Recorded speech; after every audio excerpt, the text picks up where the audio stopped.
Welcome to the future. It's pretty weird. At least it is here at CES 2019 in Las Vegas. I'm Washington Post tech columnist Jeff Fowler. I come to the tech industry's biggest trade show every year to check out what's new. There's eternal optimism that technology can solve, well, almost any problem. Even problems you never knew you had.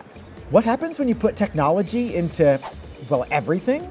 You might remember the talking toilet from last year. Ask Kohler to flush the toilet. Okay. The one thing my trips to the bathroom were missing was a cloud-connected computer recording the experience and uploading my download. Could tech top that this year? Let's explore the halls of CES to find out. Boy, it sure would be easier to get around if I didn't have to drag all this stuff. Oh, tech has an answer to that. Meet the Ovis, a self-driving suitcase. That's right, this $800 suitcase follows along behind you like a puppy. Believe it or not, it actually worked. I'd say about 75% of the time. It's a little fussy. A little bit fussy, okay.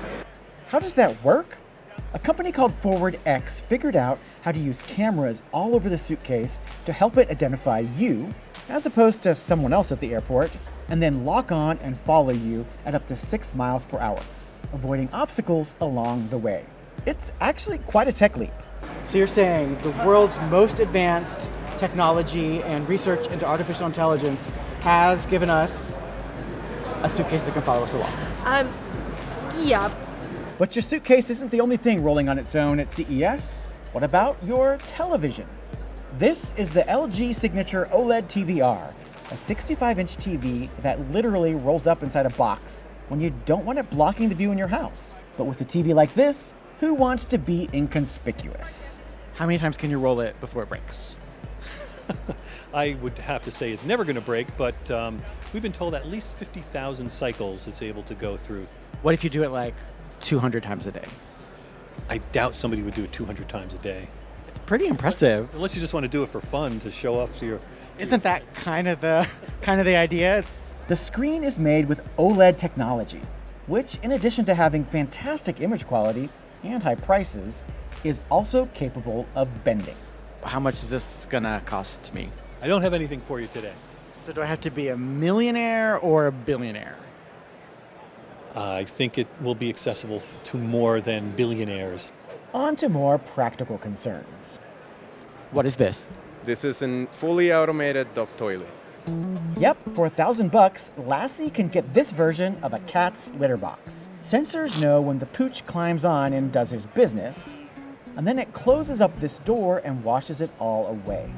All the business gets wiped into this handy sealed baggie. Wait, why do dogs need toilets? There's a toilet for you. Why not for your dog? Are dogs jealous of cats? They might be, yes. They're using technology to get a leg up, so to speak? Yeah. Like a leg up? Sometimes you need to just get away. Strap on one of these and you can go on a trip. What is this? This is Trip. So normally when we think about a trip, you might think of like a drug trip or a bad trip. Right. This is a good trip. This is a good trip. We're definitely not into bad trips. This trip is a really groovy virtual reality program designed to make you feel better. Inside, you see a specially curated, always changing kaleidoscope of images that focuses your mind on things other than whatever is bothering you at the moment. What do you call this technology or medicine? We call it an adaptive digiceutical. I'm sorry, say that again. An adaptive digiceutical. It's like meditation meets a video game meets a happy pill. Or maybe what we've all been missing is to come home and snuggle with a robot. What does it do? Do nothing, actually, just or bother you. It bothers me. Made by a Japanese firm called GrooveX, they're kind of like cats from the future. They use motors and some 50 sensors and cameras purely to make you feel like you need to pick them up and cuddle. Particularly when they do this. What are you telling me? They seem a little needy to me. Yeah, they really love you. Are they like this all the time? Yeah. And this doesn't drive you crazy? Yeah. A little bit. A little bit. Okay, maybe too much robot love can drive you a little batty. And then there are robots that are useful for more practical things. Hello. Walker can be pretty much anything that you need him to be. Anything? You could think of a lot of things that they have the whole Westworld show. Those are a lot of things. The future is coming, right? In our time together, Walker seemed mostly interested in domestic chores. But we did also dance together. I believe this is called dabbing? It seems like he's constantly trying to sneak up on people. Is that intentional? So there's not a lot of biped robots in the market today that can actually walk on two legs. So it's not that he's just trying to sneak up on you and secretly while you're sleeping maybe murder you or something. Never, never. Walker is there to assist you and make your home life better. Can he hug you?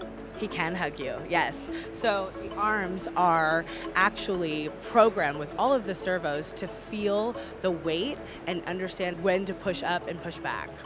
So it won't hug you too hard. Exactly. Again, Walker is a friendly robot. If you say so.